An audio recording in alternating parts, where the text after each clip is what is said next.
So hi everybody, my name is Tony.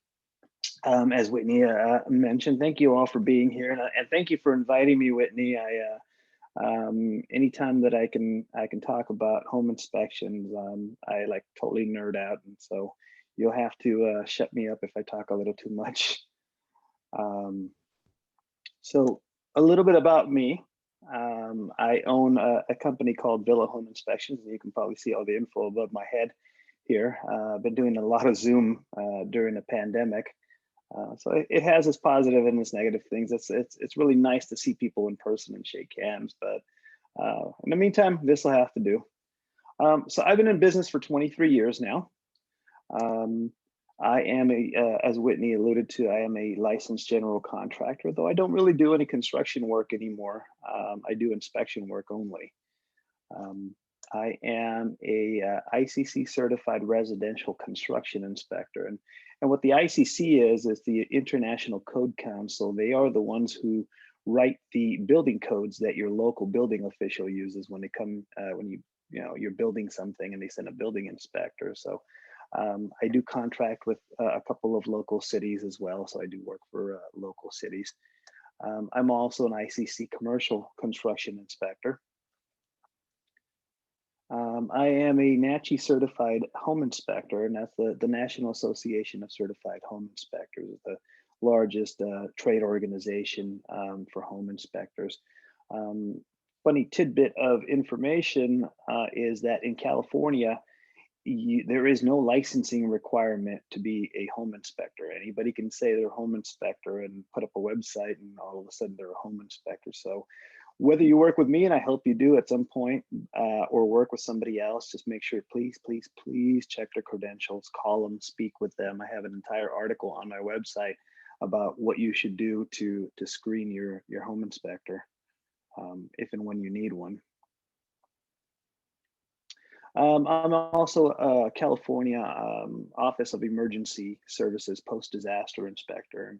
After earthquakes, I am on the list of inspectors to be called out to evaluate buildings. And I've done about a little over, I'm actually getting closer to 9,000 inspections now. So I'm gonna have to change that pretty soon. This is our team. A bunch of great people. Lauren is my senior inspector. Really nice guy. A little bit of information about Lauren is that he is a bodybuilder, and he's getting ready right now for a competition next weekend for Memorial Weekend. So he's kind of a mess right now, having to eat very little. But super nice guy. This is our junior inspector, Josh. He's actually my nephew, and he's coming along quite well. He's doing quite well. And then our latest addition is Tanya, who is in the back office helping me keep my sanity and keep things organized here in the office. So I know that it's 6:30 in the evening, it's almost 7 o'clock, and we all have a lot of things to do. So thank you for being here. As a thank you, I want to offer you this. It's a free download. It's a home maintenance manual. And whether you're buying single family or multifamily homes, there's a lot of useful information that you can grab from here. There's a lot of useful checklists at the back of the book that help you maintain your property, or hand these checklists off to your handyman and say, hey, look, I want you to do this before the rainy season or before the summer season. And a lot of what I see out there is lack of maintenance and deferred maintenance, particularly on investment properties, because sometimes the landlord doesn't take care of the property very well. So this hopefully will be helpful. And as you make your journey into investing in properties, you're going to run into a lot of reports, a lot of home inspection reports, chimney inspections, foundation inspections, termite reports, appraisals, and stuff like that. So sometimes there is some terminology on there that makes you wonder, what the heck are they talking about? So I've broken it down on this other download for you, and you can look up there's about 1,000 terms in there that you can look up with explanations. And the next version is going to actually have pictures of a lot of this stuff. So it's a free download. It's a private URL, so you can screenshot it if you want to download it. But it's useful information. I've got another one that I'm working on right now for different topics as well. So today what we want to talk about is a home inspection and what is a home inspection and why is it important to you as investors? Why is it important as you go through a transaction? I work with a lot of first-time home buyers, and that's kind of a given. As a first-time home buyer, you want to get a home inspection, but as a investor, there's a lot of useful things that you can get out of doing a home inspection during your due diligence period.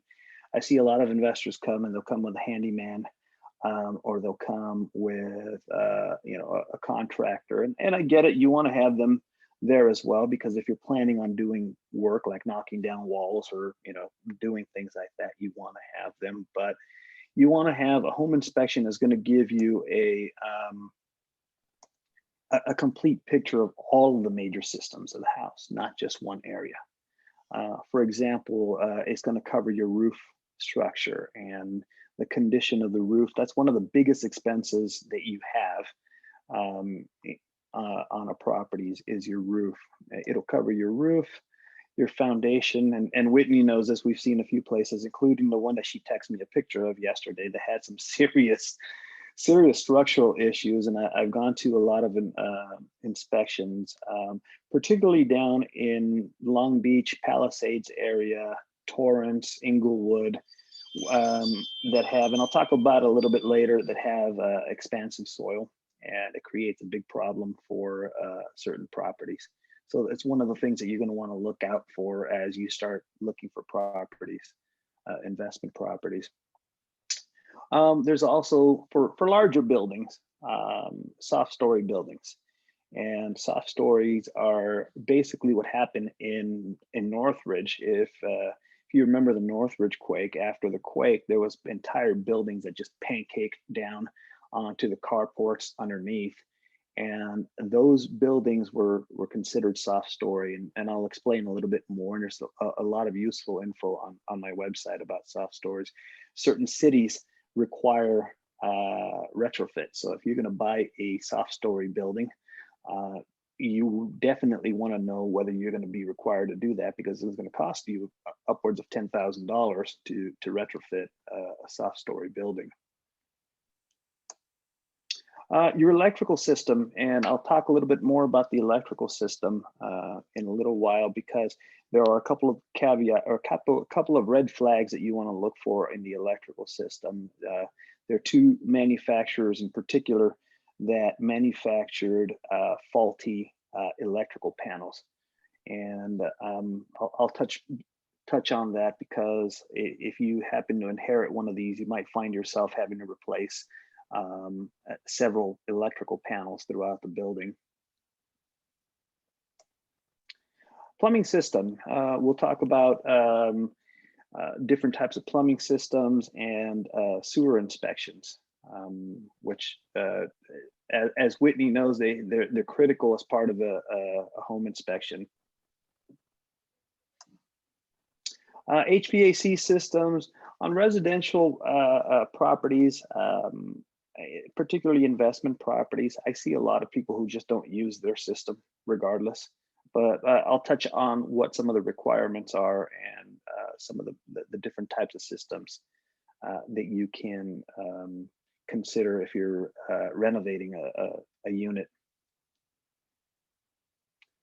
And of course, the individual apartment interiors, and this is where a home inspection is critical, because one, you get to walk the property as you're viewing a property like you normally would, but the inspection actually covers all of the interior of the individual units. So we're going to look at water heaters, electrical panels if they're inside. We're going to look at all the faucets, the toilets, any potential signs of leaks, things like that. And so as you're walking through, these are the things that you might not look at, or your contractor might not look at, because you're looking potentially at what renovations you're going to make, and you might walk past a huge red flag. So this is where having this type of inspection is very useful for investment. Sewer line, we touched on sewer line, and I'll talk a little bit more on that. Without exaggeration, 8 of the last 10 sewer lines that I've inspected have had problems, some kind of a blockage, or I did one for John. I remember not that long ago where the pipe was completely collapsed. It was an investment property as well. And pools, on investment properties, you probably won't see too many pools, but pool is a very, very pricey repair if you have to do any repairs to the structure. So why is a home inspection important to you as you're going through the process of looking through investment properties, whether it be a single family for Airbnb, or a small duplex to 4 units to anything above? On average, they've done a lot of studies on this, and this is one of the memes that was put up. On average, a home inspection will save an investor $14,000 on their transaction in negotiated repairs or credits. And these are some of the things that typically come up in a home inspection: is heaters, roofs, and how much repair work in dollars typically come up. It gives you leverage. Besides knowing what you're getting into, it gives you leverage during your negotiation, because armed with a inspection report, you can come back to the seller and say, here's what's wrong with the property, here's how much it's going to cost, and here's the photographs. And one of the things that's very useful, it's very difficult as a seller to argue with photographs of something, because a photo speaks 1,000 words, and we put a lot of photos in our reports.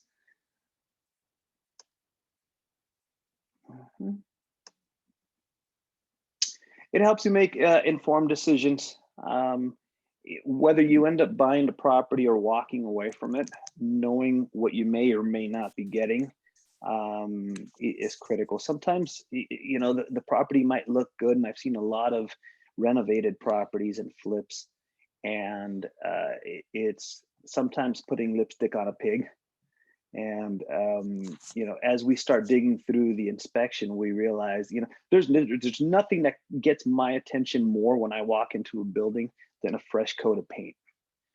And typically, as I start walking through the building and looking at things a little bit closer, things kind of start revealing themselves. And sometimes it's like the photo that Whitney texted me. I told her run. Sometimes it's better to walk away from a property, no matter what the numbers look like. That's what I was saying. And it gives you the peace of mind. If you're moving forward on a property, it gives you the peace of mind of knowing what you're getting. You know exactly what the condition of the property is, and now you can make decisions as far as renovations or anything else moving forward. It also helps you budget, and this is very important for investment properties, because I had one just yesterday, and you'll see a picture in a little while, that it was 15 units, and the roof was really shot, but the investor still wants it, and he's going to spend a good amount of money on it, but he can hold off for about a year or so on it. But he knows what he's getting, and he knows where and when he's going to have to spend money on the property. So he knows it's coming soon. He's okay with it. He's budgeting for it, and it's not going to be a surprise to him 6 months down the road when tenants start giving them a call that their roof is leaking. And then there's nothing worse you could do as a homeowner or an investor than to have to call a contractor in an emergency. It's like trying to get a roofer when it's raining, or trying to get an HVAC person in the middle of the summer. You'll have a hard time getting somebody, and when you do get somebody, it's going to cost you a lot more.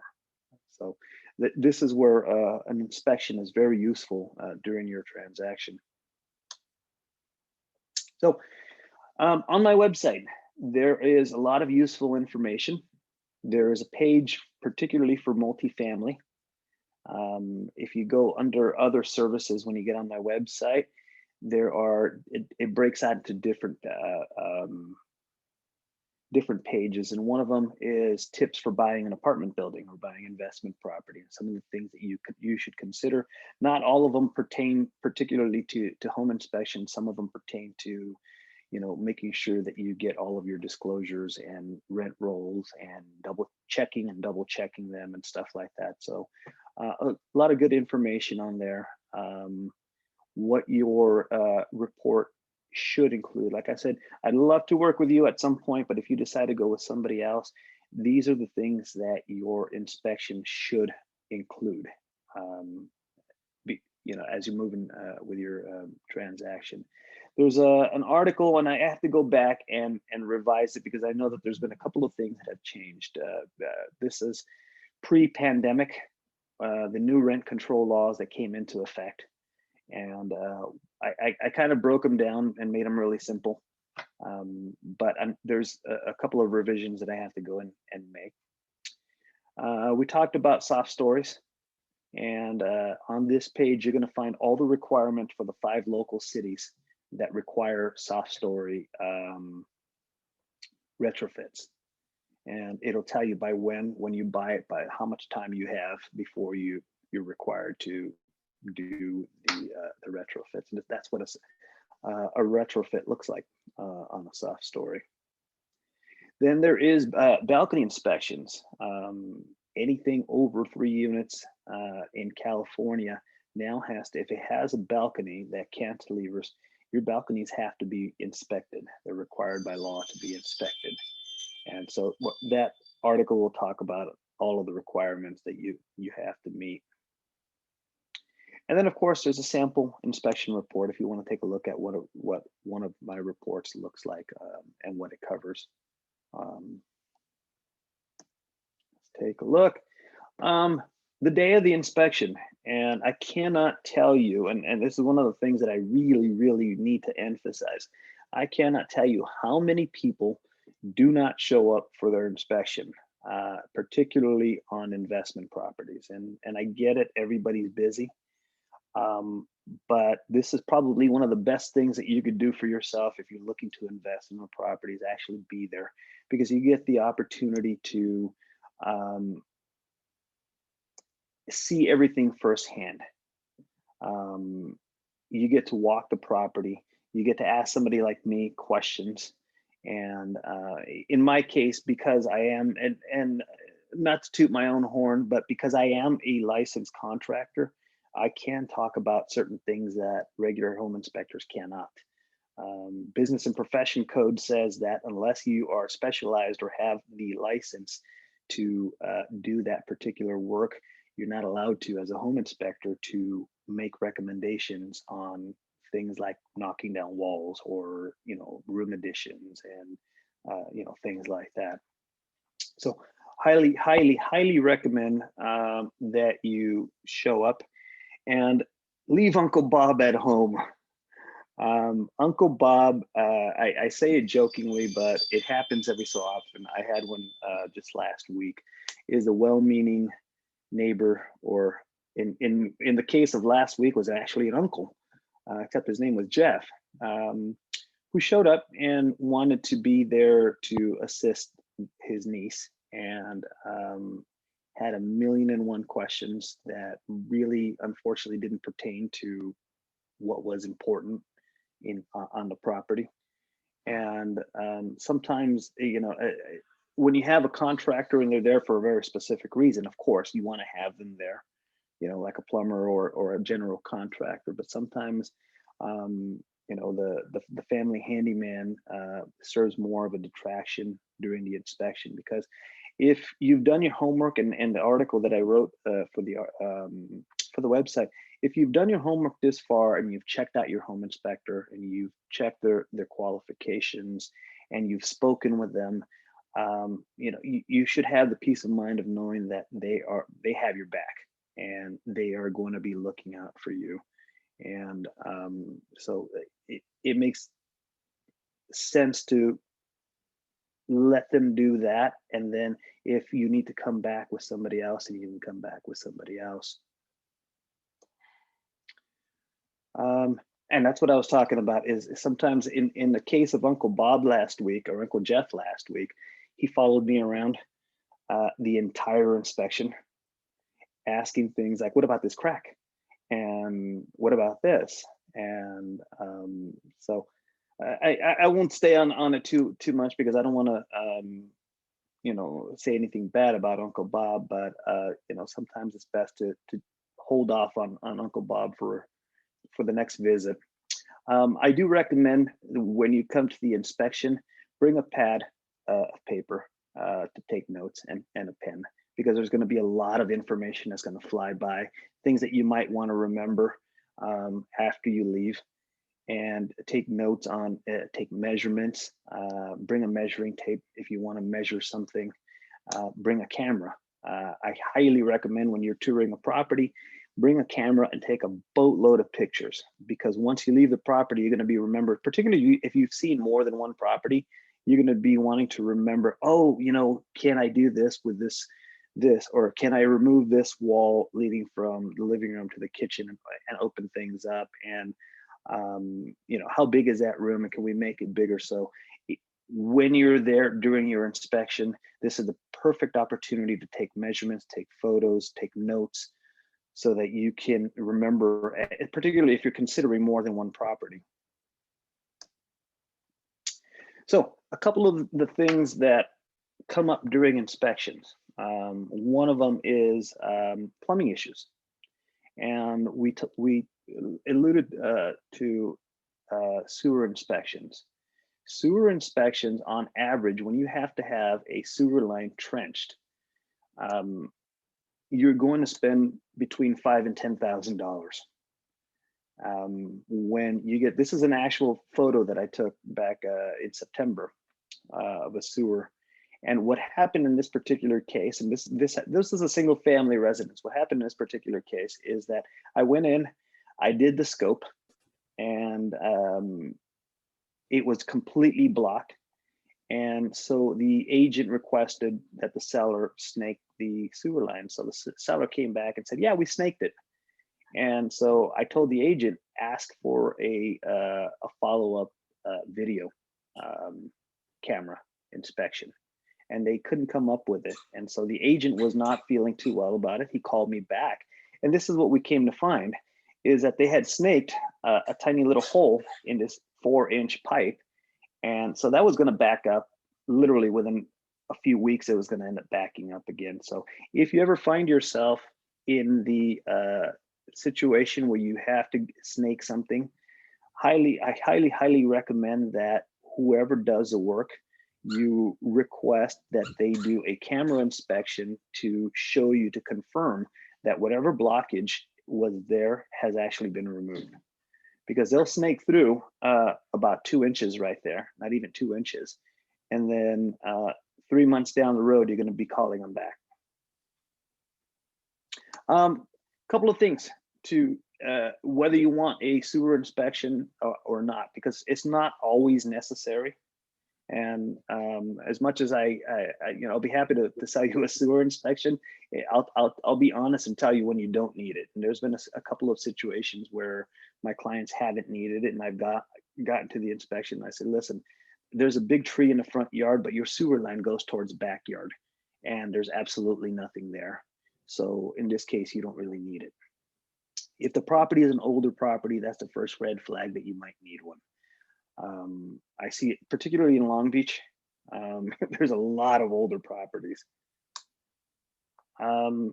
You may have clay, or worse yet, Orangeburg. Orangeburg was a fibrous material, almost like a cast, that back in the day they used to use for sewer lines. But over time, believe it or not, the water would soak into the pipe and the pipe would flatten out. And so it became pretty useless. So might be one of the reasons why you would have a sewer line inspection. If you have a long distance between the house and the street, that's a big red flag, even if there's no trees in the front yard. Because over time, what happens, particularly in the South Bay area where you have expansive soil, the expansive soil is going to be moving. It's seasonal. It'll expand, it'll contract, it'll expand, it'll contract. And in so it will also move the sewer lines. And sometimes the sewer lines will become displaced, where one of them gets disconnected and it goes like that. And I see that a lot. Expansive soil, we talked about expansive soil. A lot of those areas, and a lot of, I'm here in the San Gabriel Valley, so the San Gabriel Valley has pockets of expansive soil as well.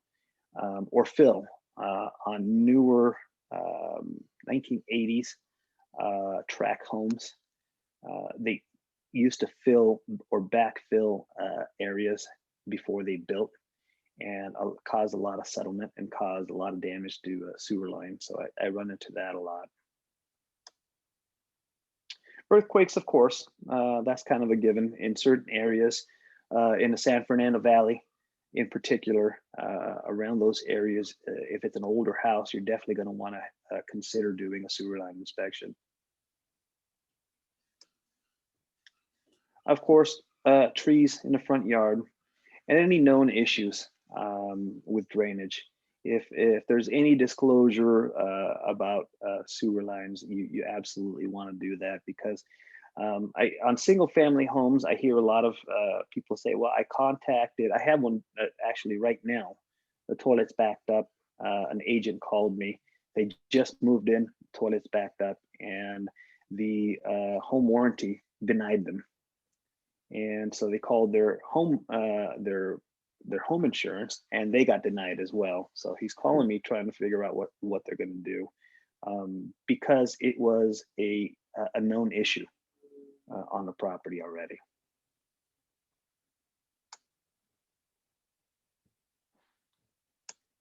No. Yes. So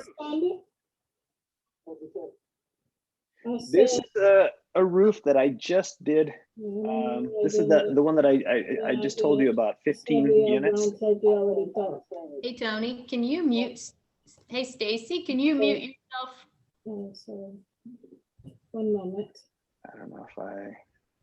Because you're the, oh, thank you. Oh, I didn't realize it.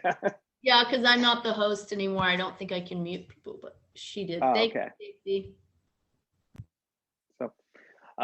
So yeah, this is the roof that I was just telling you about. The investor still wants it, this property, but at least he knows what he's getting. So he's already budgeting for a new roof, and he's going to negotiate, obviously, armed with these photographs. And I flew the drone and took tons of photographs. So he's going to negotiate, hopefully, a good amount for this. That was the other portion of the roof.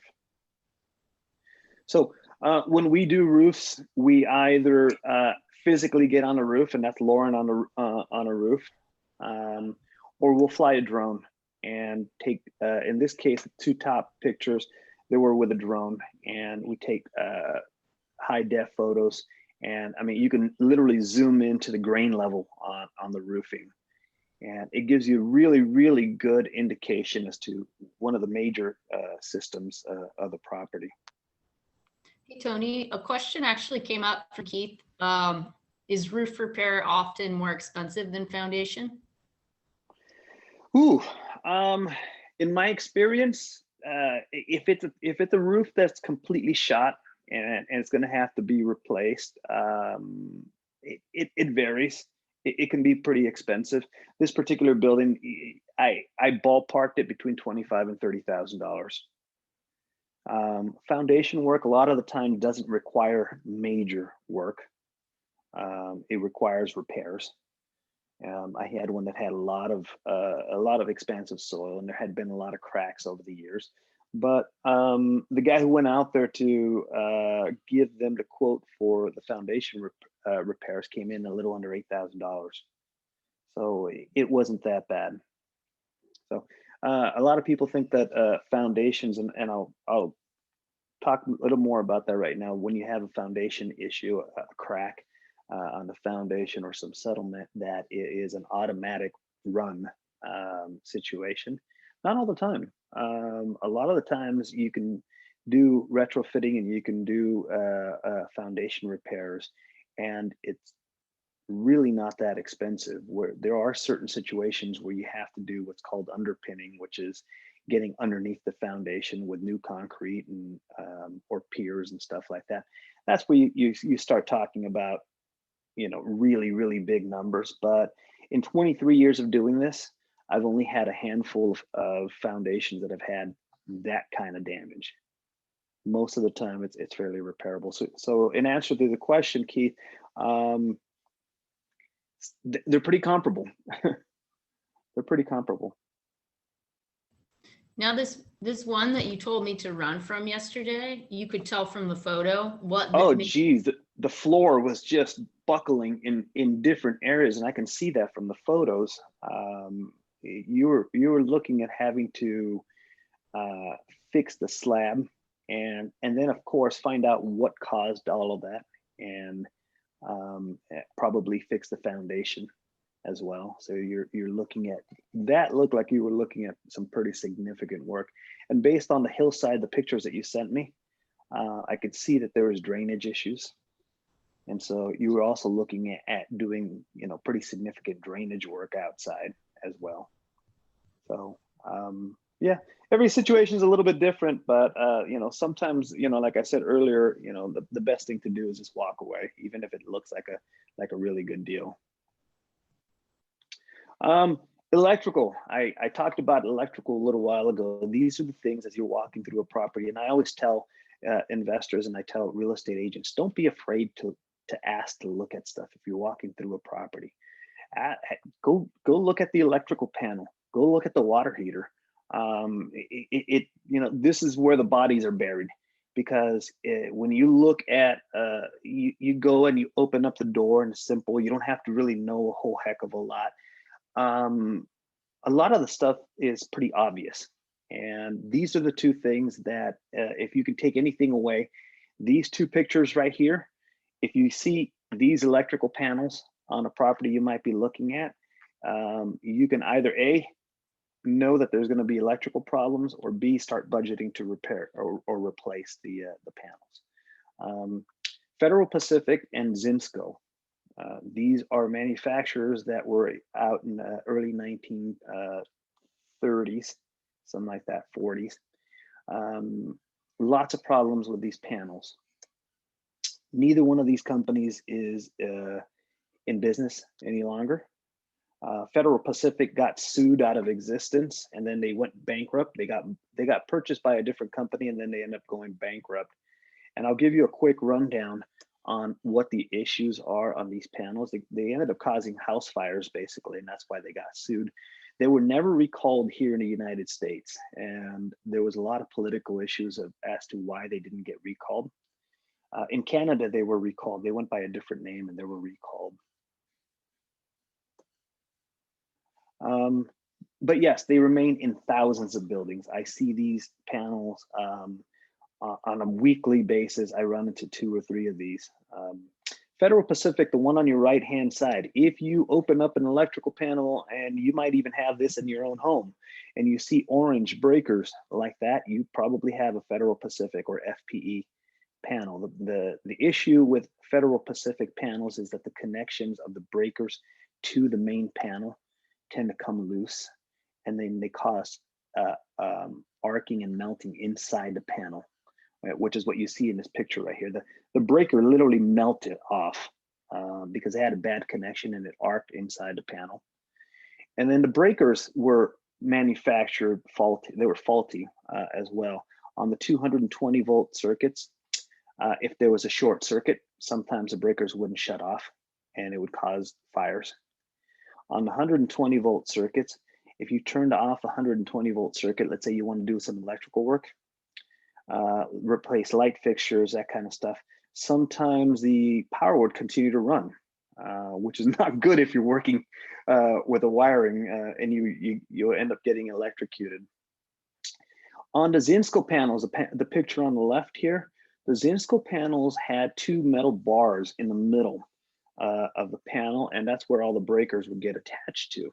These metal bars were made with aluminum, and we came to find out that aluminum, when it heats up, deforms, and when it cools down, it deforms again, and that caused breakers to come loose inside the panel, and it would cause arcing in the panel. And if you see that picture on the left right there, it would cause fires inside the panel. While a lot of the panels that I find in these properties, like the one that I just did, the one that I showed you the roof pictures of, the entire building had Federal Pacific, the orange ones on there. So that's one of the things that I called out. Not all of them are always bad. I see a lot of them that are still in good working order, but it's one of these things that you want to know about and you want to have checked out thoroughly if you're looking to buy a property. And foundations, common foundation problems that I see. We talked about expansive soil in certain areas of southern Los Angeles. There's a lot of expansive soil, and it's exactly what, if you don't know what it is, expansive soil is exactly what it says. It's a very clay-like soil. It's almost like pottery, and when it gets wet, it retains the water and it expands. It pushes up, it pushes out, and anything in its way is going to end up looking like this photograph. It's going to crack. Having said that, there's a lot of things that you can do, even if you have expansive soil on an older house. New construction for expansive soil is a lot different because we now know what it is and what it does. So they'll build foundations that are a bit deeper, a little bit wider, so it doesn't get affected by expansive soil. But older properties get affected, and there's a very simple solution to a property that sits on expansive soil, and it's drainage, drainage, drainage. If you control the drainage around your foundation, and you've heard me say this a million times, you want to get the water away from your foundation as quickly as possible. And if you can, and that goes for any type of soil in any house.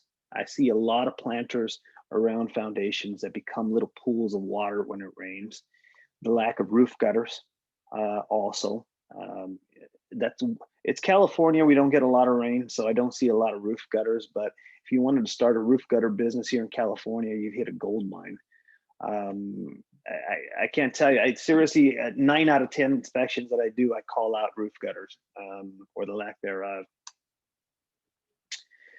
Soil slope towards a house. Again, drainage tends to cause more issues with foundations than not. And one of the pictures that you sent me, Whitney, I guarantee you they had drainage issues because it was on a bit of a slope. And given the other pictures of the floor that you sent me, it was probably water that caused most of that. And we talked about expansive soil. There's a good article on the website. It talks about expansive soil, and it talks about, there's another article that I just put up last week about all of the different types of soils and what their characteristics are and what to look for when you're looking at properties. Earthquake damage, sometimes it's just plain earthquake damage, and even if you see cracks on foundations, they can be repaired fairly inexpensively. And if it's determined to be foundation damage and it's not an ongoing settlement issue on the foundation, then it's just a matter of doing some repairs and moving on. And not every foundation that has a crack is something that you want to run away from. Sometimes, while other people are running away from them, if you understand what you're looking at, it might be well worth taking a second look at. Hillsides, I see like the one we just talked about. Hillside, I see a lot of soil slippage. There's certain areas. If you've ever been through the Echo Park area, for example, Silver Lake area, they have a lot of issues with moving soil. There's a lot of hills over there, and every time I go up to those neighborhoods, it's typically an issue of the hillsides moving.